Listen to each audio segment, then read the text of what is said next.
नमस्कार दोस्तों, मैं विकास शर्मा स्वागत करता हूं आपके अपने चैनल ब्रेन बॉक्स कोचिंग की ऑनलाइन क्लासेस में। तो पिछले कुछ दिनों से हम ऑप्टिक्स पढ़ रहे हैं। तो आज का हमारा टॉपिक है वास्तविक प्रतिबिंब कैसा होता है। वास्तविक प्रतिबिंब, एक तो हम देखेंगे वास्तविक प्रतिबिंब और दूसरा कौन सा देखेंगे आज, आभासी प्रतिबिंब। आभासी प्रतिबिंब, ठीक है। वास्तविक प्रतिबिंब क्या होता है कि कोई प्रकाश की किरण है वो दर्पण के सामने, जैसे दर्पण पे आपतित होती है, तो कोई प्रकाश की किरण जब प्रतिबिंब के स्थान से गुजरती है तो ऐसे प्रतिबिंब को वास्तविक प्रतिबिंब कहते हैं, और गुजरती हुई प्रतीत होती है वो कौन से, आभासी प्रतिबिंब होता है, ठीक है। तो इसको मैं डायग्राम के माध्यम से आपको समझाता हूं। जैसे ये मेरे पास एक दर्पण है जिसका उभरे हुए भाग पर हम परावर्तक पॉलिश कर देते हैं तो दर्पण हो गया अवतल दर्पण। ये अवतल दर्पण की मुख्य एक्स है, ये ध्रुव है P। यहाँ पे कोई एक वस्तु रखी जाती है, ये कोई वस्तु है, जिस वस्तु का नाम दे देते हैं हम, वस्तु का नाम है A और B, ठीक है। अब इसके समांतर कोई प्रकाश की किरण आ रही है मुख्य एक्स के समांतर, तो ये सदैव कौन से बिंदु से गुजरती है, फोकस बिंदु से। इस पॉइंट का नाम क्या है, फोकस बिंदु, ठीक है। और जो प्रकाश की किरण फोकस बिंदु से गुजरती है वो यहाँ से दर्पण से टकराकर इस मुख्य एक्स के क्या हो जाती है, समांतर हो जाती है। ये हमने पहले भी पढ़ चुके हैं। जहाँ पे दोनों प्रकाश किरण एक दूसरे को काटती है तो वहाँ पे प्रतिबिंब बनता है। अब ये जो प्रतिबिंब बना है उल्टा बना है, A डैश B डैश नाम दे देते हैं इसको। तो अब प्रकाश की किरण है, दोनों प्रकाश की किरण, ये वाली प्रकाश की किरण ये परावर्तित होकर यहाँ पे आ गई और ये प्रकाश की किरण यहाँ से परावर्तित होके इस पॉइंट से दोनों गुजर रही है, और जहाँ से ये दोनों एक दूसरे को काट रही है वहाँ पे वस्तु का क्या बनता है, प्रतिबिंब बनता है, ठीक है। तो जब कोई प्रकाश की किरण, ये प्रतिबिंब है, प्रतिबिंब के स्थान से गुजरती है तो ऐसे प्रतिबिंब को क्या कहते हैं, हमें वास्तविक प्रतिबिंब कहते हैं। और वास्तविक प्रतिबिंब को हमें पर्दे पर देख सकते हैं या फिर पर्दे पर क्या कर सकते हैं, प्राप्त कर सकते हैं, ठीक है। तो वास्तविक प्रतिबिंब की क्या परिभाषा होगी, जब कोई प्रकाश की किरण प्रतिबिंब के स्थान से गुजरती है तो बनने वाला प्रतिबिंब वास्तविक होता है, और वास्तविक प्रतिबिंब को हम क्या कर सकते हैं, पर्दे पर देख सकते हैं। और वास्तविक प्रतिबिंब कौन से दर्पण से बनता है, तो ये हमने देख लिया कि कौन से दर्पण से बन रहा है, अवतल दर्पण से। वास्तविक बनता है अवतल दर्पण से और उल्टा बनता है, ऐसे प्रतिबिंब को वास्तविक प्रतिबिंब कहते हैं। अब देखते हैं आभासी प्रतिबिंब क्या होता है। तो आभासी प्रतिबिंब के लिए मैं क्या बना रहा हूं, एक उत्तल दर्पण बना रहा हूं जिसके अंदर धसे हुए भाग पर क्या कर देते हैं, हम परावर्तक पॉलिश कर देते हैं। तो ये मुख्य एक्स है, अंदर की साइड में रोटेट करके दर्शाएंगे। ये बिंदु कौन सा है, ध्रुव है दर्पण का। अब इस मुख्य एक्स पे यहाँ पे कोई वस्तु रखते हैं हम, A B वस्तु, ठीक है।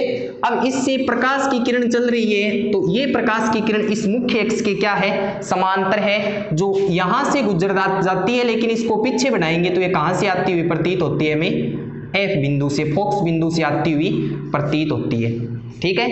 एक प्रकाश की किरण ऐसे गुजर रही है, जो कहां से गुजर रही है, वक्रता केंद्र C से गुजर रही है। तो हमने तीसरा नियम यही पढ़ा था परावर्तन के लिए गोलीय सतह से, कि वक्रता केंद्र से जो प्रकाश की किरण गुजरती है वो परावर्तन के पश्चात वापस उसी पथ पर लौट आती है।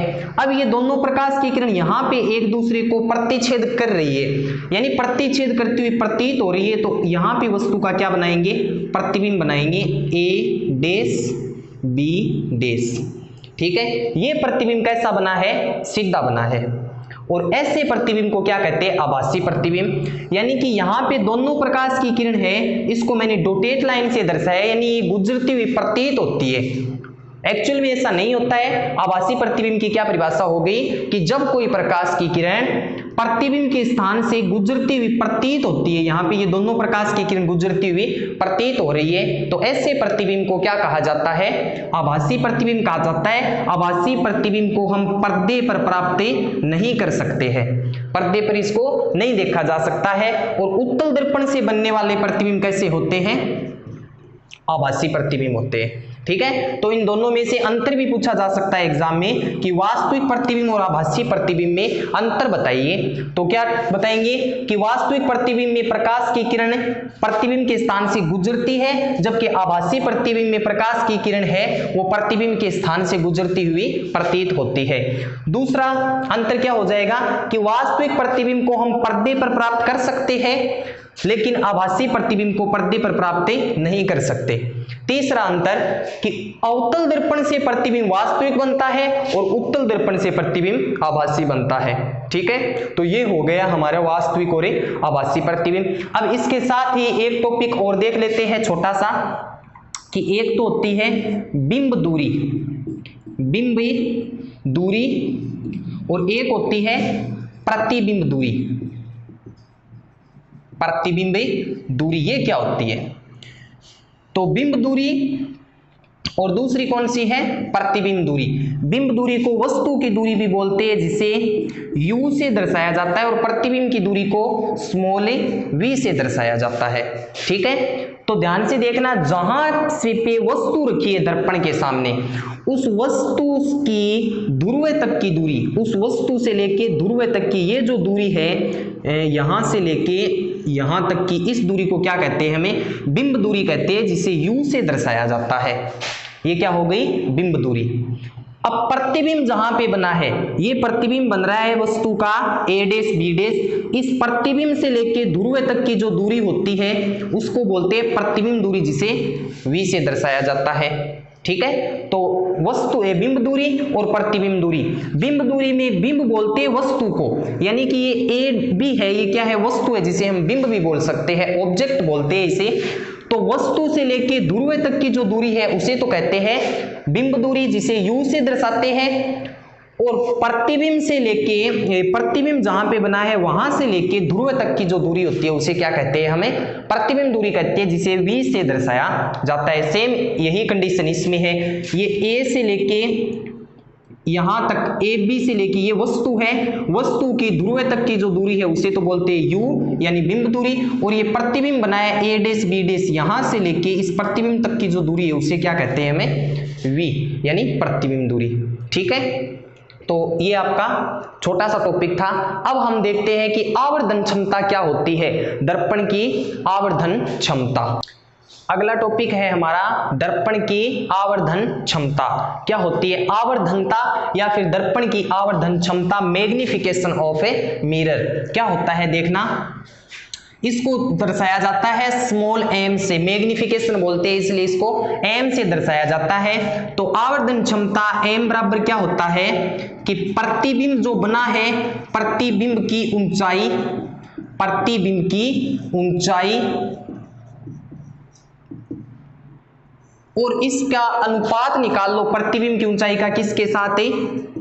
वस्तु की ऊंचाई, यानी कि वस्तु की ऊंचाई कितनी है और प्रतिबिंब की ऊंचाई कितनी है, इन दोनों का जो रेशियो, प्रतिबिंब की ऊंचाई अपॉन वस्तु की ऊंचाई या फिर बिंब बोलते हैं वस्तु को, इन दोनों की ऊंचाइयों का जो अनुपात होता है उसे क्या कहते हैं? आवर्धन क्षमता कहते हैं। मान लो हमारे पास प्रतिबिंब की जो ऊंचाई है, किसी वस्तु का जो प्रतिबिंब है, छाया चित्र है, उसकी ऊंचाई है h डैश और जो वस्तु है उसकी ऊंचाई क्या है? h है, यानी दोनों अलग अलग हो सकती है, इसलिए एक को h डैश मान लिया और एक को h। तो इन दोनों का जो अनुपात है उसको क्या कहा जाता है? आवर्धन क्षमता कहा जाता है। ठीक है, अब मान लो कि किसी क्वेश्चन में हमारे पास प्रतिबिंब की ऊंचाई नहीं दी है, हमें दे दिया कि प्रतिबिंब की दूरी, प्रतिबिंब की दूरी या फिर वस्तु की दूरी। वस्तु की दूरी और प्रतिबिंब की दूरी मैंने आपको अभी बता दिया कि प्रतिबिंब की दूरी क्या होती है कि प्रतिबिंब जहां पे बना है उस प्रतिबिंब से जहां तक ध्रुव है वहां तक की दूरी को तो प्रतिबिंब दूरी, और वस्तु से लेकर ध्रुव तक की जो दूरी होती है उसे क्या बोलते हैं? बिंब दूरी या फिर वस्तु की दूरी। अब इन दोनों का अनुपात, प्रतिबिंब की जो दूरी है उसको मान लेते हैं हम v, और जो वस्तु की जो दूरी है, बिंब की दूरी है, उसको मान लेते हैं u। तो यहाँ पे माइनस इनका जो अनुपात है वो क्या कहलाता है? वो भी आवर्धन होता है। तो ये दो सूत्र है आवर्धन क्षमता के, प्रतिबिंब की ऊंचाई अपॉन वस्तु की ऊंचाई या फिर प्रतिबिंब की दूरी अपॉन वस्तु की दूरी। इन दोनों का जो अनुपात होता है उसे क्या कहते हैं? आवर्धन क्षमता कहते हैं। अब इस आवर्धन क्षमता का यानी कोई भी भौतिक राशि होती है वो बिना मात्रक के क्या होती है, अधूरी होती है। आवर्धन क्षमता का कोई मात्रक नहीं होता है। जैसे मान लो कि यहाँ पे एच डेस है, एच डेस क्या है, ऊंचाई है, ऊंचाई का मात्रक हम क्या लेते हैं, मीटर, और नीचे वाली वस्तु की दूरी इसका भी मीटर, तो ये मीटर से मीटर कैंसिल हो जाएगा। तो आवर्धन क्षमता का कोई मात्रक नहीं होता है, यानी आवर्धन क्षमता है वो क्या होती है, मात्रकहीन राशि होती है, मात्रकहीन, जिसका कोई मात्रक नहीं होता है। ठीक है, अब हम 3 केस देखते हैं। जैसे मान लो हमारे पास प्रतिबिंब की ऊंचाई और एक वस्तु की ऊंचाई दी है, या फिर इन दोनों में से कोई भी एक दूरी है वो हमें दी गई है। तो इन दोनों का अनुपात निकालने के पास जैसे हमारे पास आ गया आवर्धन क्षमता का मान, या तो क्या आ सकता है हमारे पास धनात्मक आ सकता है, या फिर आवर्धन क्षमता का मान क्या आ सकता है, ऋणात्मक आ सकता है। धनात्मक आ सकता है या फिर ऋणात्मक आ सकता है। तो आवर्धन क्षमता के लिए 3 बातें आपको ध्यान में रखना जरूरी है कि आवर्धन क्षमता में जो बिंब होता है, वस्तु होती है, उसकी ऊंचाई को सदैव क्या लिया जाता है, धनात्मक में लिया जाता है। प्रतिबिंब है वो कंडीशन पे डिपेंड करता है। प्रतिबिंब जैसे मैंने आपको चिन्ह परिपाटी में बताया था कि ऐसे बन रहा है ऊपर की ओर, तो इसको क्या ले सकते हैं, हमें ऊपर की दूरी क्या होती है, धनात्मक होती है। और प्रतिबिंब नीचे की तरफ बन रहा है वस्तु का, तो प्रतिबिंब की ऊंचाई क्या लेनी होगी, ऋणात्मक लेनी होगी। तो पहला नियम क्या है कि ये जो वस्तु है इसकी ऊंचाई को सदैव क्या लेना होता है, हमें प्लस में लेंगे, इसको धनात्मक में। ठीक है, तो पहला नियम ये हो गया आवर्धन क्षमता के लिए। दूसरा में हम क्या देखते हैं कि मान लो कि क्वेश्चन को सरल करने से आवर्धन क्षमता का मान धनात्मक आ गया। जैसे मान लो कि मेरे पास एच डेस प्रतिबिंब की ऊंचाई है वो 5 मीटर है, सेंटीमीटर मान लो, और जो वस्तु की ऊंचाई है वो 2 है। तो इन दोनों का अनुपात को सरल करती है तो कितना आ गया, 2.5 m का मान आ गया। अब ये 2.5 किस में आया है, हमारा प्लस में आया, यानी धनात्मक आया है। तो आवर्धन क्षमता का मान जब धनात्मक होता है ना, तो प्रतिबिंब कैसा बनता है, सदैव सीधा बनता है और आभासी बनता है। आवर्धन क्षमता का मान धनात्मक होता है तो प्रतिबिंब सदैव सीधा बनता है और आभासी बनता है। ठीक है, और आवर्धन क्षमता का मान ऋणात्मक आ गया, जैसे मान लो यहाँ पे -2.5 आ गया, या फिर कितना भी आ सकता है, लेकिन सिंबल यहाँ भी क्या आ गया, माइनस का, ऋणात्मक आ गया। तब आवर्धन क्षमता का मान ऋणात्मक हुआ तो प्रतिबिंब सदैव कैसा बनता है, वास्तविक और उल्टा बनता है। तो ये 3 बातें आपको याद रखनी पड़ेगी कि आवर्धन क्षमता के लिए वस्तु की ऊंचाई को सदैव क्या लिया जाता है, धनात्मक लिया जाता है। यदि धनात्मक मान है आवर्धन क्षमता का तो प्रतिबिंब आभासी बनेगा और सीधा बनेगा। आवर्धन क्षमता का मान ऋणात्मक है तो प्रतिबिंब कैसा बनेगा, वास्तविक और उल्टा। अब समतल दर्पण से, जैसे कई बार एक क्वेश्चन पूछा जाता है कि किसी समतल दर्पण से उत्पन्न आवर्धन +1 है, इसका क्या अर्थ है कि समतल दर्पण से किसी वस्तु का आवर्धन है वो कितना है, +1 है, इसका क्या अर्थ है। तो इसका अर्थ हम कैसे देखेंगे, यहां से देखते हैं। m की वैल्यू कितनी दी है, +1 दी है, तो यहाँ पे मैं मान पुट करता हूं +1 m की जगह यहाँ पे क्या बना, h डेस अपॉन h, इसके अपोन में 1 मान के यहाँ पे इसका वज्र गुणा करते हैं, तिरछा गुणा, तो h डेस बराबर क्या आ गया, h, यानी कि h डेस क्या है, हमारी प्रतिबिंब की ऊंचाई, और h क्या है, हमारी वस्तु की ऊंचाई। दोनों क्या आ गई, बराबर आ गई। तो m का मान +1 है, यानी समतल दर्पण से उत्पन्न आवर्धन 1 है। तो ऐसी स्थिति में प्रतिबिंब है वो कैसा बनता है, यानी प्रतिबिंब की जो ऊंचाई है वो वस्तु की ऊंचाई के बराबर होती है। ठीक है, तो आज के लिए ये टॉपिक था हमारा। मैंने आपको बताया आज कि वास्तविक प्रतिबिंब क्या होता है, आभासी प्रतिबिंब क्या होता है, बिंब दूरी क्या होती है, प्रतिबिंब दूरी क्या होती है, और एक आवर्धन क्षमता। ठीक है, तो आज के लिए इतना ही काफी है। मिलते हैं नेक्स्ट क्लास में, तब तक बने रहिए मेरे साथ। धन्यवाद।